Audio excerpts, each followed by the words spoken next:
El acento, aquel elemento inmerso en todo el mundo, aquel en donde se tiene esta particularidad fonética que caracteriza el habla de diversos países y regiones, al punto de que al escucharlo, tiende a ser identificable inmediatamente. En cuanto a los proyectos audiovisuales, realmente en la actualidad existe una gran variedad de estos materiales ofrecidos al público, ya sea provenientes de diversas naciones o ambientados en estas, más los personajes provenientes de ahí. Y precisamente en el último caso, entra un factor importante en el mundo del doblaje, pues como uno de los objetivos fundamentales, se tiene el buscar que el espectador no sienta que el proyecto está doblado, y aunado con esto, se tiene la característica de implementar un acento, dependiendo del lugar en que la historia se desarrolla, y los personajes a los que se les agregará este componente. Por varios años, se ha escuchado el uso de este factor en películas, programas e incluso videojuegos, en donde la integración ha sido correcta añadiéndole un toque más natural y llevando a la audiencia a sentirse parte de lo mostrado en la pantalla, pero otras veces no es aplicado acorde a lo requerido y se deja de lado el aspecto a los o algunos personajes. Por esto y más, es que en el siguiente video vamos a presentar el tema del acento en el doblaje, algunos usos correctos, incorrectos y ejemplos de ellos. Comenzamos.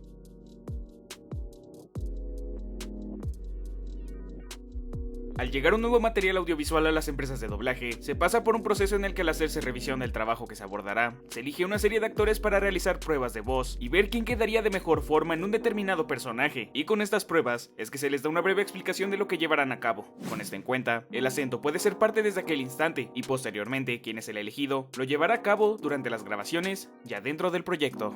Como parte del factor que representa elegir o no su aplicación, en realidad se encuentran diferentes cuestiones, pues lo más común, independientemente del elemento escuchado en el material original, podría ser el pensar que el director del doblaje es quien al guiar a su elenco de voces decide qué elementos se van a utilizar para ciertos personajes y cuáles se van a modificar u omitir, pero realmente antes de pasar este proceso se encuentra lo que se conoce como el cliente, quien solicita el doblaje y da instrucciones previas de lo que se va a requerir, como su asesoramiento en las pruebas de voz, el uso de famosos o detalles medianamente específicos en torno al desarrollo del proyecto. En una primera instancia, existen ocasiones en donde desde un principio se da esa instrucción de agregar un acento a los personajes que lo fueran a necesitar, o puede que en ciertos instantes solo se especifiquen algunos de ellos, además de que el tema de los modismos puede ser parte de la solicitud.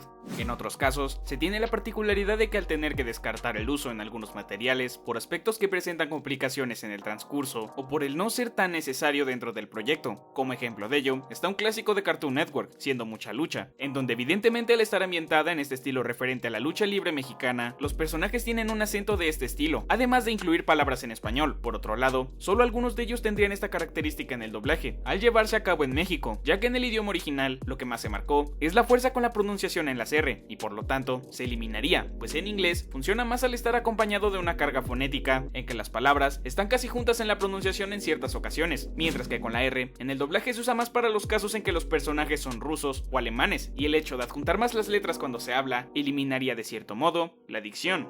En uno de los acentos entraría el personaje de la pulga, que en inglés es una voz muy aguda con las características anteriores, pero aquí se le implementó una voz rasposa y un tono conocido como chilango o suburbano mexicano. Wait, the flea has the answer. ¡Esperen! ¡La pulga tiene la respuesta! Ya hablando de este acento, ocurre otra situación en cuanto a su implementación con algún personaje cuando se realiza en otros países latinoamericanos, como el caso de American Hustle, en donde el personaje Paco Hernández, que tendría algunas escenas en la cinta, tiene levemente este elemento, siendo un acento ligeramente cantado, pero que de igual forma elimina las características mencionadas con anterioridad. No, Mexican from Tucson. Soy mexicano de Tucson. Retomando el factor en el que dentro de la dirección o incluso manera de propuesta por los mismos actores de doblaje se decide agregar un acento al material, este puede darse sin que necesariamente el personaje tenga la característica, y sucede por distintas razones, como los fines humorísticos, la adaptación y algunas referencias. Como ejemplo de esto, están 4 casos. El primero es Otto de los Simpson, en donde en inglés realmente tiene una voz un poco más serena, pero medianamente rasposa, y a contraste con el doblaje, tiene el conocido acento suburbano mexicano que conforme se transmitían los episodios, los espectadores se relacionarían más con este, y ya sería algo que lo identificaba hasta la fecha. Incluso después de lo ocurrido con los cambios de voz y la eliminación de modismos, este seguiría con el mítico acento. Oh, really? Give it here.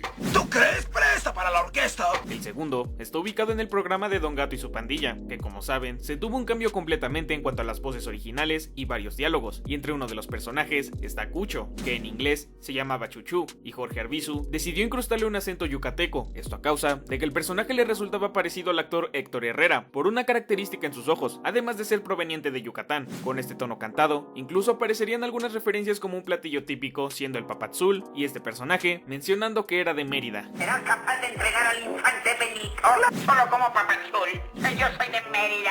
El tercero es uno que seguramente ya habrán visto en múltiples ocasiones, siendo el de Coraje el perro cobarde, donde en el episodio perfecto se mostraría un pescado y tendría un acento argentino, además de que esta implementación realmente no tendría problemas con la trama. Te lo juro por Dieguito Maradona.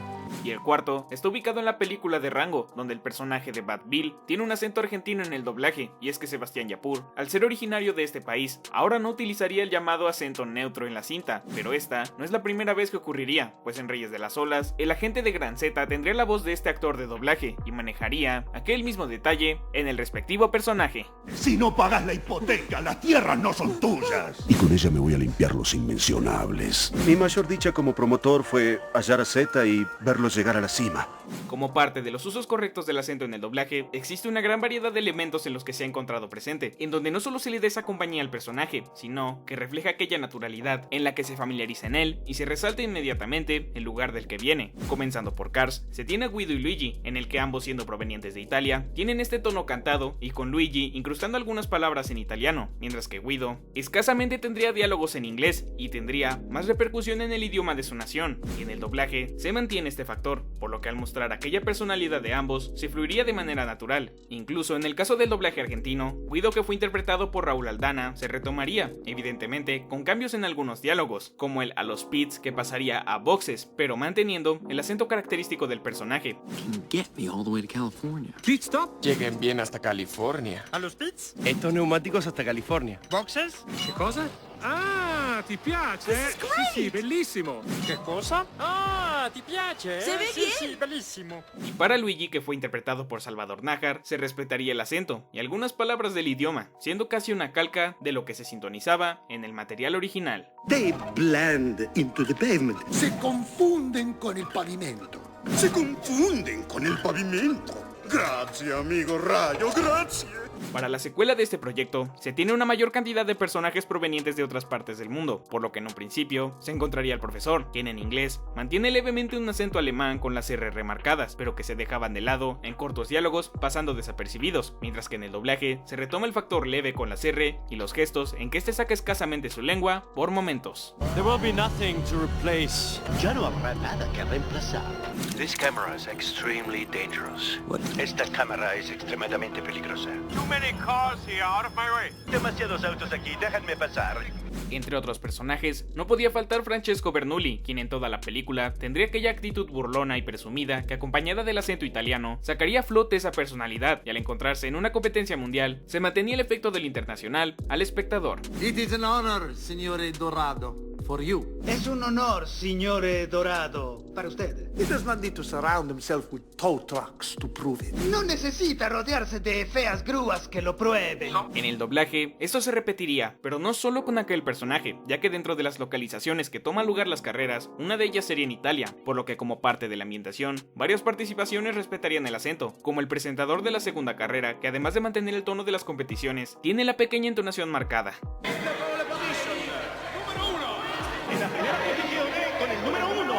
Por otro lado, están los guardias en la escena donde Matt está en busca de McQueen, en el que nuevamente, al tener una aparición muy breve, uno pensaría que no suele ser de mucha importancia, pero aún así, se está llevando al espectador a otra parte del mundo, en el que se toma aquella particularidad de retomar lo que este tiene noción, y al sintonizarlo a la hora de ver la película, se reconoce.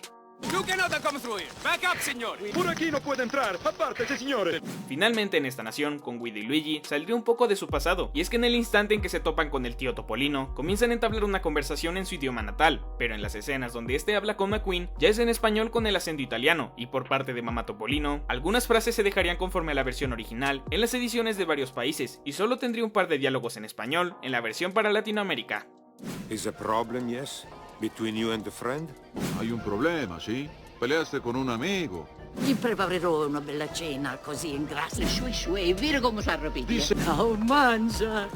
Ahora mangia, a cenar. Ya en un último lugar dentro de la película está Francia, en donde se busca información respecto a quién planea arruinar el Alinol, y con esto hay dos personajes que destacan, siendo primero el auto con los ojos en el faro que ofrece luces a mate, y tiene peculiarmente la resonancia con las F y R, con el efecto que pareciera que sonara junto a una G, y en la siguiente secuencia se tiene el auto llamado Tomber, que tiene más diálogos en la explicación del motor, sobre el auto responsable de lo ocurrido con el Alinol, evidentemente con estos mismos rasgos a la hora de entablar un diálogo. Headlights, monsieur, headlights.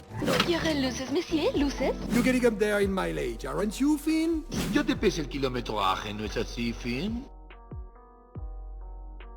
Un ejemplo para notar cuando se suscitan estas disonancias en el doblaje lo podemos encontrar en la película de Ratatouille, puesto que si vemos la forma en la que se manejaron los acentos en su versión original en inglés, notaremos que absolutamente todos los personajes, aun con el hecho de que hablan en inglés, manejan un acento francés, cosa que ayuda a entender que toda la película está ocurriendo en este país. Sin embargo, más allá de que a nivel de actuación este doblaje no tiene quejas destacables, los distintos acentos en los personajes hacen que la película sea algo extraña de escuchar, pues solo hay 3 en toda la cinta que hablan con un acento francés, y estos serían el presentador de la televisión al inicio, el chef Skinner y Gusteau, porque de ahí en fuera no existe ningún otro personaje que hable con esta entonación, cosa que podría llevar hasta creer que estos 3 son los únicos franceses realmente. Ahora bien, el uso de Star Talents pocas veces tiene éxito, y en Ratatouille no fue el caso, debido a que se hicieron 2 doblajes y en cada uno se utilizó a una Star Talent diferente, así que al no ser actrices profesionales, no fueron capaces de hablar con un acento neutro, por lo que tuvimos una película llena de personajes hablando en neutro, unos 3 hablando como franceses y otra en acento venezolano, que en este caso es Colette, generando una terrible disonancia hasta narrativa. He's the youngest chef ever to achieve a 5-star rating. Él es el más joven en alcanzar la calificación de 5 estrellas. I am a figment of your imagination. Soy un producto de tu imaginación. And what belief is that, Mademoiselle Tattoo? ¿Y cuál puede ser esa creencia, Mademoiselle Tattoo? Close to the body, like this, see? Always return to this position. Acércalos más a ti, ¿entendiste? Y regresa a esta posición. Acércalos más a ti, ¿sí? Y regresa a esta posición. Pasando a otro ejemplo, revisemos el doblaje de uno de los peores fracasos de Disney, Aviones. Y es que algunos de los participantes de la carrera hablan con el acento correspondiente a su país de origen, tal como en el caso de la brasileña con su acento portugués o los autos tibetanos que tienen una entonación asiática. No obstante, hay un error enorme debido a que el avión mexicano, el cual sí, explícitamente dice ser de esta nacionalidad, pero por alguna razón que nunca vamos a poder entender, habla con acento de España, siendo totalmente ilógico e innecesario. Have never heard of the great El Chupacabra? ¿Qué jamás han oído hablar del chupacabra? Why don't you go plow yourself, el chutoy? ¿Por qué no te sepultas en la nieve, el chustito? Is one of life's great questions. Es una de las preguntas de la existencia. Welcome to Nepal. Bienvenido a Nepal. En Cars 2 sí se tuvo un mejor manejo de este aspecto debido a que tenemos a personajes como Francesco hablando como italiano, a Luigi también teniendo esa entonación y hasta a Guido que ni siquiera habla español, además de que los familiares de Luigi en Italia también hablan todos de esta forma. Incluso en la primera película pudimos ver a un auto ruso que precisamente tiene este acento. Lady McQueen must be found at all costs. Al Rayo McQueen vamos a encontrarlo cueste lo que cueste. Por último, quiero hablar de la segunda película de La Pantera Rosa, donde tenemos a un grupo de detectives que provienen cada uno de un país distinto y en el doblaje se les dio una entonación oriunda, siendo que el francés, el japonés y el italiano hablaban con sus respectivos acentos, pero resulta curioso ver que el inglés habla en neutro, posiblemente a raíz de que no se tiene tan identificado cómo sonaría esa entonación en español, por lo que ese personaje es el único que no habla de acuerdo a su nacionalidad. Now let me bring you up to speed. Le daré un informe completo. That is not Italian, and I do speak English. Eso no es italiano. Io parlo español. What do we know about this man, this tornado? ¿Qué sabemos de este hombre, el tornado? Did you enjoy your double espresso this morning? ¿Disfrutó su expreso doble esta mañana, señor? El acento es algo que podría pasar desapercibido en el mundo del doblaje, pero que es de suma importancia para integrar a la experiencia del espectador aquel detalle primordial de la industria, pues a final de cuentas lo que se busca es el transportar a la audiencia al lugar en el que tiene desarrollo la historia o llevar aquel efecto en el que los personajes provenientes de diversas naciones tengan presente este hecho al implementarse el tono característico, y esto puede traer grandes trabajos que han sido aplaudidos y recordados por los seguidores del medio, pero a su vez llega este factor en el que presenta elementos faltantes que podrían causar un seguimiento ilógico al dejar de lado algunos componentes en parte del proyecto, mientras que en otro sí se implementa la tonalidad requerida, además de existir momentos en los que se da de manera que el material en cuestión no los presenta. Y bien, ¿qué te pareció el video? ¿Cuál es tu opinión respecto al acento en el doblaje? Esta siempre es bienvenida en la barra de comentarios. Agradezco mucho a Soul por su ayuda en la elaboración de este video. En la descripción y en la etiqueta del lado superior derecho tendrán el enlace directo a su canal, en el que encontrarán grandes teorías sobre cintas que seguramente formaron parte de tu infancia. Espero puedan revisar su contenido y apoyarlo. Los dejo con los comentarios destacados. Sin más que decir, nos vemos en un próximo video. Adiós.